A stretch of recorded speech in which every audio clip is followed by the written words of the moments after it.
I welcome you all to this video, and today in this video we are going to discuss about union and union all operator. So before that we will be requiring two tables in our data set. So I'll be providing this piece of code to you in the resource section. You can execute this code simply and so that you'll be able to practice along with me. So first of all, you can see that master DB is selected here. We will change this master DB to sales database because we want to create these tables in sales database. And now I will simply click on execute, and it created two different tables for us. For the very first table is append 1 and the second table is append 2. Now let's head over to the new query window. So I'll simply click on new query and it will open a new query window for us. As of now, we do not require the object explorer, so I'll remove it from here. And now let's run a simple select statement on the append tables that we have created. And let's see what is the data that is available to us for analyzing the data. So we can write select star from append 1, and then we can write select star from append 2. If I will now execute these two statements, so you will see that these were the two tables created. So the very first table is having 3 records and it is having 3 columns by the name C1, C2 and C3. Also here the below table is append 2 table, and this is also having 3 records and it is having 3 columns named C1, C2 and C3. Now there is one point that you should note, that record number 2 in both the tables is exactly identical. That is 2B8 and 2B8. So that's the thing that you should know about the data set that we are going to use. Now let's say there's a requirement that is given to you and it is said that you need to write a SQL code so that these two outputs, the different outputs that you see, they should be combined and they should be shown as a single output. So what you can do in that case? So we can write select C1, C2, C3 from append 1. Enter union all, select C1, C2, C3 from append 2. And if I will now execute the statement written in line 7 to 9, you can see that both the two previous outputs were combined and this output is being shown to you. So there are a total of 6 records. But still in this output, you can see that record number 2 and record number 5 are repeating records. These are duplicates. So now the requirement given to you is that you need to combine those two tables in such a way so that no duplicate records appear in the output. So instead of using the union all operator, we can use union operator. And how we can write that code? So we can write select C1, C2, C3 from append 1, enter union, select C1, C2, C3 from append 2. If I will now execute the statement written from line 11 to 13, if I'll select it and execute it, you will see that now we are having a total of only 5 records in the output because the duplicate record, that is 2B8, is present only once in the output. Why? Because we have used union operator this time. So if you want duplicate records to be there in the output, so you can use union all. And if you do not want duplicate records to be there in the output, so you must use union operator, right? So this is the difference between union and union all operator. And both these operators are used to combine multiple select statements. Here you can see that we have combined only 2 select statements, but we can combine multiple select statements using union and union all operator. That is the point. Now, when you are using union and union all operator, you should keep one thing in mind.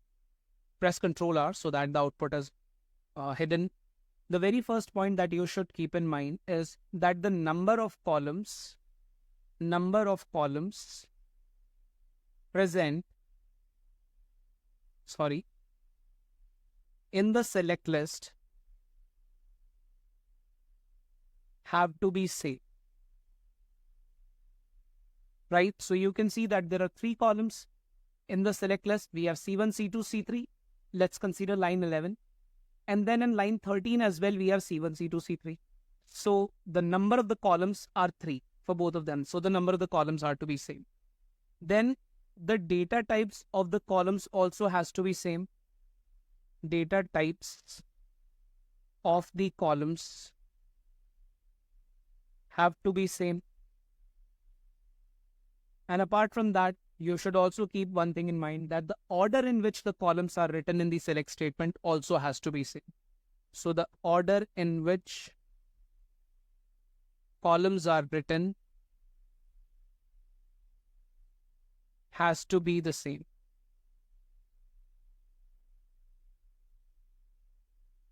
As of now, you can see that C1, C2, C3, it is written in this order. First of all, C1 is written, then C2 is written, then C3 is written.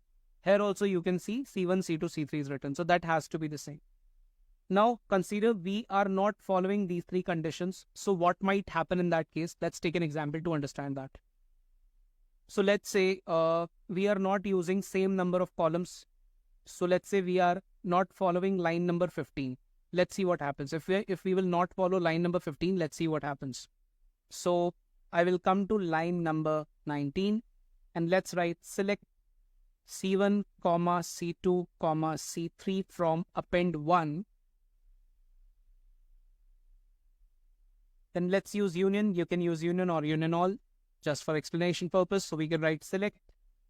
Now in the second select statement that we have to combine with the first select statement written in line number 19, let's write only 2 columns. So let's write C1, C2 from append 2. If I will now execute the select statement, the code, SQL code written in line 19 to 21, if I'll select it and execute it, you can see it shows an error. SQL Server throws an error and it says that all the queries that are combined using a union, intersect or except operator must have an equal number of expressions in the target list. So since in the select list, we were not having equal number of columns, so this error was shown. So that's why the number of the columns have to be same in the select statements. Now let's say we do not want to follow the second statement or the statement written in line number 16. So it is written that data types of the columns have to be same. The data types, corresponding data types of the columns that are to be combined, it has to be same. So let's modify the select statement, the SQL code written in line 19 to 21. And let's say in place of C2, I'm writing C3 and then I'm writing C2. So although the number of the columns in the SQL code are same, but I would like to tell you that C1 is having integer data type.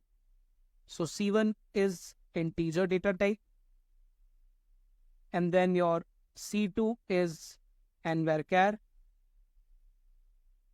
while your C3 is again integer. So these are the data types of these columns. If we will now execute the SQL code written from line 19 to 21, so you will see conversion failed while converting the nvarchar value A to data type integer. Since C2 column is having data type nvarchar, C3 column is having data type integer, so that's why this error was thrown. So you should keep in mind that the data types of the columns that are to be combined, corresponding columns that are to be combined, has to be the same. Now let's say we do not want to follow the statement written in line 17. Let's see what will happen. So again, this was about the order. And if you'll talk about line 16 and line 17, then you can understand using the same example that we have just discussed, right? So order also has to be same, and your data type also has to be same. So using the same example, we can understand the statement written in line 17 as well. So these are some of the points that you should keep in mind. Also, if let's say you are combining any 2 select statements using union or union all operator, and if you have used alias names, so the alias names which have been used in the very first select statement will be assigned to the columns. Let's take an example to understand that. So we can write, I'll write it here, that alias names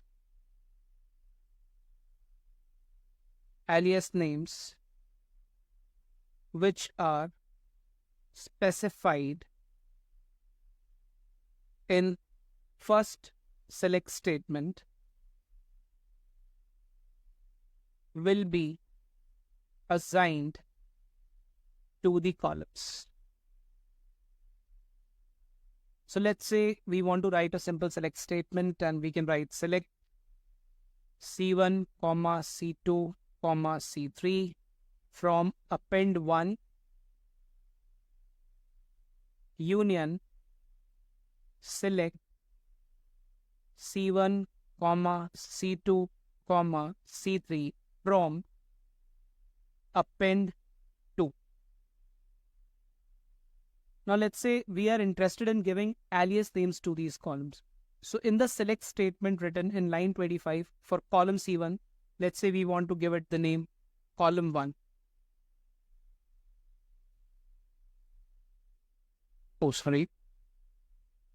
Column 1. Let's say we want to name the second column as column 2.